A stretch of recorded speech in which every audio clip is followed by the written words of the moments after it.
Practically everywhere you look in the Bible, the 12 tribes are named differently. The list appears in different orders. But here in Revelation chapter 7, we have a specific order. Begins with Judah, not Reuben, the eldest, but Judah. And these 144,000 from each of the 12 tribes are listed in a particular order. And Gary, they have meanings to their names, therefore this seems to have a cryptic message here. J.R., it is nothing more or less than a prophecy. And as we mentioned on our last broadcast, the 12 tribes, as they're given in Revelation 7, actually go together sequentially. That is, their names go together sequentially to form a sentence. Now let's begin by talking about what each name means. Judah means praise. Literally, it's the shortest meaning is simply praise, but it can mean praise of God or confession. Reuben, Ruvain, means viewing or seeing the sun. Gad means a troop, as like an army troop or a company. Asher, which means blessed in Hebrew. Naphtali, to wrestle or to strive with. Manasseh, from the Hebrew manash, meaning forgetfulness. Simeon, from the Hebrew shemayon, which means hearing or obeying. Levi, called in Hebrew Levi, meaning joining or cleaving together, or it can mean association. Issachar, reward, or something given as a reward. Zebulun, a home or a dwelling place. Joseph, added or addition. And Benjamin means son of the right hand or son of old age. And so we have 12 tribes, 12 names, and now we discuss what those names mean. Joseph Seiss, minister who lived, born in 1823, died in 1904, author of a book called The Apocalypse, deciphered the message in this way, quote, confessors or praisers of God, looking upon the Son, a band of blessed ones, wrestling with forgetfulness, hearing and obeying the Word, cleaving unto the reward of a shelter and home, and addition, sons of the day, of God's right hand, begotten in the extremity of the age. Now, Gary, let's pull these apart and look at them and see just what kind of message it would have for this day in which we live. Well, J.R., as we've already mentioned, the 144,000 are, shall we say, spiritual warriors, sealed for the service of God. They are in the middle of the fight. They are the centerpiece, the focus of struggle. And I think that comes through beautifully here because they're fighting to bring in the kingdom at the end of the age. You know, that Benjamin, son of old age, yes, speaks of the period of time that we're now entering. The ages have passed. It's time for the kingdom. And so this sentence, J.R., speaks of the work of the 144,000 prophetically. It's tremendous, isn't it? It is. So we have the confessors or praisers of God looking upon the Son. Now, you got to understand the Jewish eyes have been blinded to the fact of Jesus being the Messiah. But here, they finally realize that their Messiah is the Son of God. And of course, the deity of Christ is one of the main issues. And the Jews have always thought that the Messiah will be a mere man. Here we are told that the Messiah is the Son of God. And they gaze upon him and they repent and confess that Jesus is the Messiah, the Son of God. And, J.R., they will become a band, that is Gad, of blessed ones, Asher. And this blessed band are blessed precisely because they have been sealed with the mark of God. Sealed, they are a special group apart from anything that's ever been in the past. And they are wrestling with forgetfulness. Now, Gary, to me, this forgetfulness refers to the heritage of Israel, the Abrahamic covenant, perhaps even the Mosaic covenant. That Jesus is the Messiah. Israel has seemingly forgotten her roots. And you know, J.R., this is current events in Israel today. Israel is split down the middle between the not particularly religious Jews and the very religious Jews who have different ideas about how Israel should look. There are those who want a theocratic state under Messiah. There are the non-religious Jews who say, well, we really should move into the 21st century and just be good citizens of a good planet Earth. And the fight is joined. In other words, they're wrestling internally for their identity. And that comes through, I think, in this sentence very well. Yes, loud and clear. And the next one is hearing and obeying the word. Hearing by Simeon. Their spiritual hearing is restored. And this comes through very nicely here. And they obey the word of God. Jesus, of course, he's the Word. That's what John introduced him as in John chapter 1, verse 1. In the beginning was the Word. And they're cleaving unto the reward of a shelter and home. And Gary, this has got to be the return to the promised land since 1948. And the fight goes on even as we speak for the land, the promised land, which was given by way of genetic inheritance, the contract signed by God with Abraham, in which that great land grant was given, but not without struggle, by the way. And now we come to the name Joseph, which means an addition. Had it been Ephraim, it would have been a multiplication. But the Bible tells us in the last days, a remnant shall return. And Gary, I think that means that we have in Israel an addition, but not a multiplication here. And then sons of the day of God's right hand. And of course that takes us back to the 4th and 5th chapters of Revelation when we see the scroll in the right hand of God and that yoke, that metaphysical letter referring to the right hand of God. You know, you've got to say, J.R., that the 12 tribes, in addition to being physical, are metaphysical. That is, they carry a powerful spiritual message. And when you stop and think about it, it's been thousands of years since the tribes were designated the sons of Jacob. How could God keep track of them? All these years, down through the ages, they have been interwoven through all the societies of the earth, and yet he's going to pull them out, bring them back, number them. He will know who they are. Now that is metaphysical truth. And they are begotten in the extremity of the age. That is, the son of his old age. Now, when Rachel lay dying, having given birth to little Benjamin, the name here, she called him Ben-Oni, son of my sorrow. But when he was brought to Jacob, and she having died, Jacob said, no, we shall change his name to Benjamin, meaning son of my right hand. And of course, he was the last son of Jacob in Jacob's old age. So we have here the return of the Jews. And by the way, if you'll recall, Joseph took Simeon, put him in jail. That was in Egypt. Sent the other brothers back home to fetch Benjamin. What a prophecy, Gary, that Benjamin's name should be last here because the brothers were sent back to fetch Benjamin and bring him down to the governor of Egypt, which turned out to be the missing Joseph. And the meaning is, at last, at the maturity of the age, the son of the right hand will be brought in, and prophecy will at last be fulfilled. Now, J.R., this discussion would not be complete if we didn't mention the fact that the tribe of Dan is missing from this tribal listing, and much has been made of this. What should we say? In the first 8 chapters of 1 Chronicles, a genealogy of all the tribes, beginning with Adam, are brought up to date. Dan is missing. This is 1056 B.C., so Dan is already missing. He's already left home. And Dan has become the missing tribe. Now there's some who say that the 10 northern tribes are missing. They're not. Only the tribe of Dan is missing.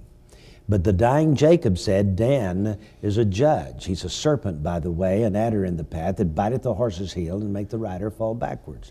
This, the rabbis have speculated, will be the Antichrist from the tribe of Dan.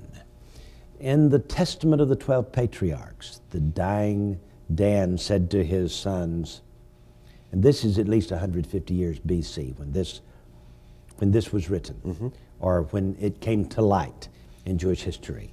Your prince is Satan, said the dying Dan to his sons, and this caused the rabbis to speculate that Dan would produce the Antichrist.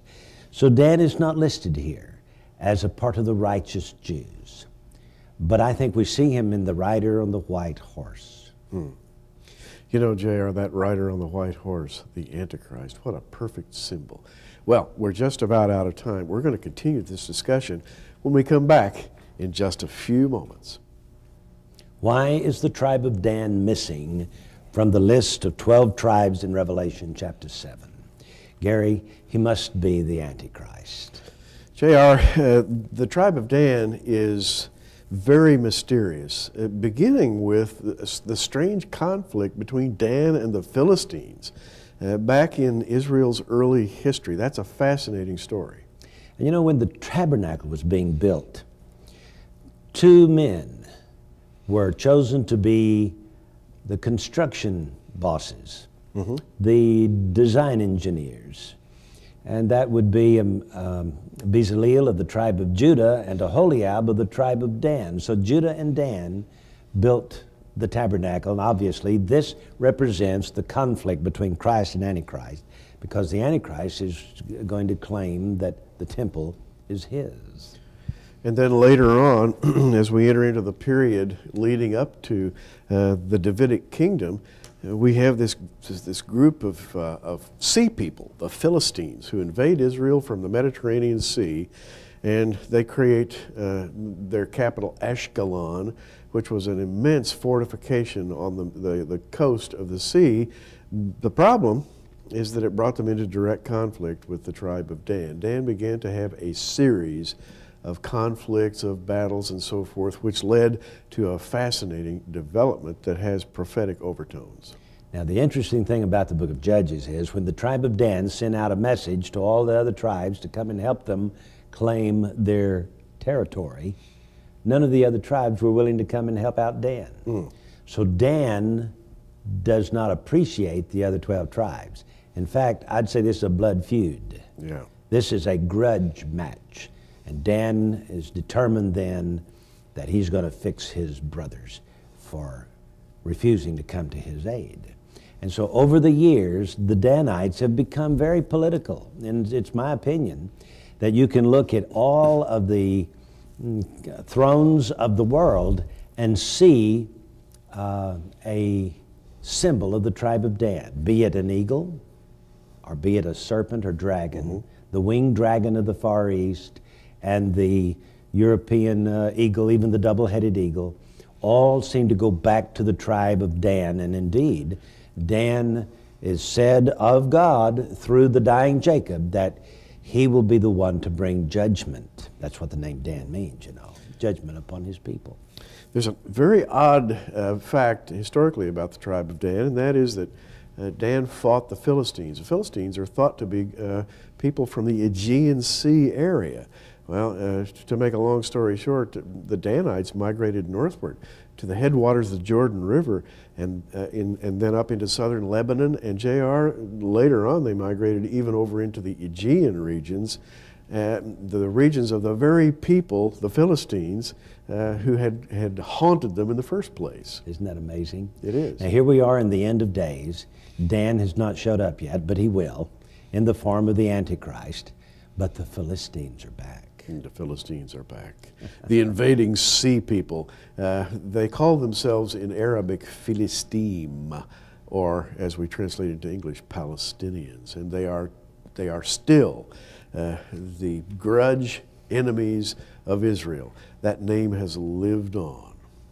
Now let us come to the Gentiles in chapter 7, verse 9.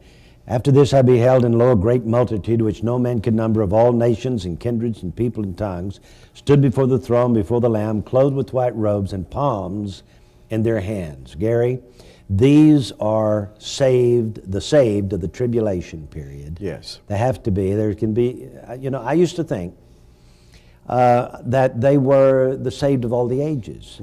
But the problem here is that they are said to come out of great tribulation.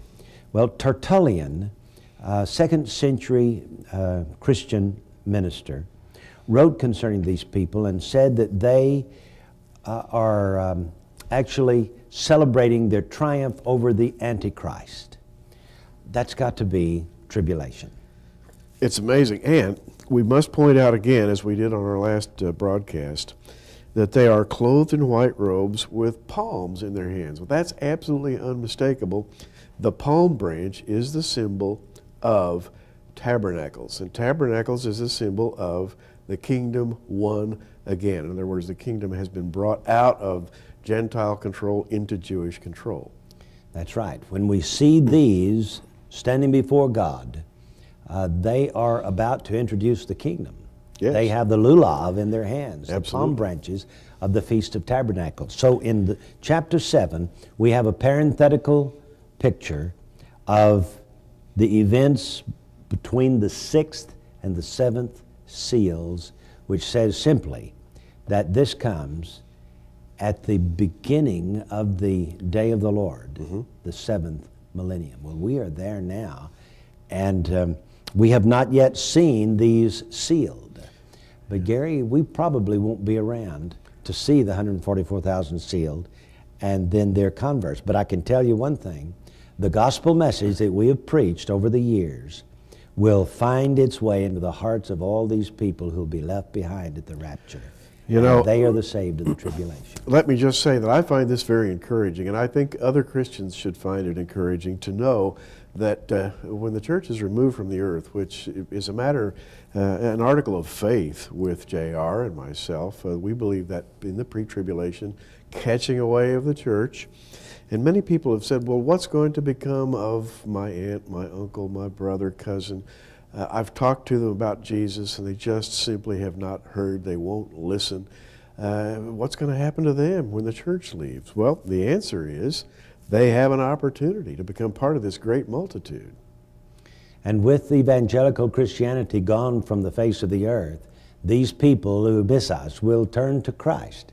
And you've heard there's no atheist in foxholes. This is sort of a scenario here. I think we see the 144,000 sealed of God. They view the Son. Perhaps they will see us when we are taken and they are left behind. Yes. What an eye-opening situation that would be. It would be indeed. And as you say, there are no atheists in foxholes. If there ever was a foxhole environment, it is going to be the Great Tribulation. It's going to be a time when people hide in the earth to save themselves. And do you remember Saul of Tarsus on his road to Damascus, going to Damascus to put Christians in jail? He sees this great light from heaven, and he falls to the earth, and his eyes are scaled over with scabs for 3 days. On the third day, the scales fall off his eyes. And the Bible says he is as one born out of due season. To me, he is typical of the 144,000 who will then set out to preach the gospel to the Gentiles and bring in all these people who have heard and who have had the opportunity and have just put it off, and suddenly they'll be given another opportunity, another chance to be saved. I think that's what we're seeing here, Gary. Yes, indeed. And again, this begins, and after this I beheld, lo, a great multitude which no man could number, of all nations, kindreds, people, tongues, stood before the throne, before the Lamb, clothed with white robes and palms in their hands, and cried with a loud voice, saying, Salvation to our God, which sitteth upon the throne, and unto the Lamb. J.R., what a prelude this is. This is a beautiful picture, parenthetically given by John, to show the accomplishments achieved in the great and terrible day of the Lord. And this verse 11 that says, These are they that came out of great tribulation. Tribulation, the great one. Gary, this has to be tribulation saints. Yes. Tertullian wrote, quote, Who, pray, are these so blessed conquerors, but martyrs in the strict sense of the word? For indeed, theirs are the victories, whose also are the fights. Theirs, however, are the fights, who also is the blood. But the souls of the martyrs both peacefully rest in the meantime under the altar, and support by their patience by the assured hope of revenge. and clothed in their robes wear a dazzling halo of brightness, until others also may fully share in their glory. For yet again a countless throng are revealed, clothed in white and distinguished by palms of victory, celebrating the triumph, doubtless, over the Antichrist, since one of the elders says, "These are they who come out of great tribulation and have washed their robes and made them white in the blood of the Lamb." That's it. That's what these two groups represent. And they are placed quite nicely at the end of the 6,000 years of human history and the beginning of the seventh, as they introduce the kingdom. We'll be back in just a moment. Revelation chapter 7 gives me but one more of the many reasons why I believe in a pre-tribulation rapture of the church. There would be no need for 144,000 Jews if we were still around preaching the gospel. Gary? That is true. And again, to, I think, revisit an idea we talked about a moment ago, that Antichrist, perhaps Danite, who rides forth on that white horse. All of this goes together, J.R., just to make an absolutely perfect picture. The 12 tribes, the multitude, and the Danite, shall we say. Yes. In Revelation chapter 14, we see these 144,000 in heaven. And that must be toward the end of the tribulation period, for we are told at that time that the Mystery Babylon is about to be destroyed. Well, this is J.R. Church and Gary Stearman. Until next time, keep looking up. Prophecy in the News is a viewer-supported ministry sponsored by our many friends across America and in your area. For your gift of $10, you can receive a special edition of our current program on audio tape, or for a gift of $20, we'll send you our programs on videotape. For either order, call the 800 number on your screen right now.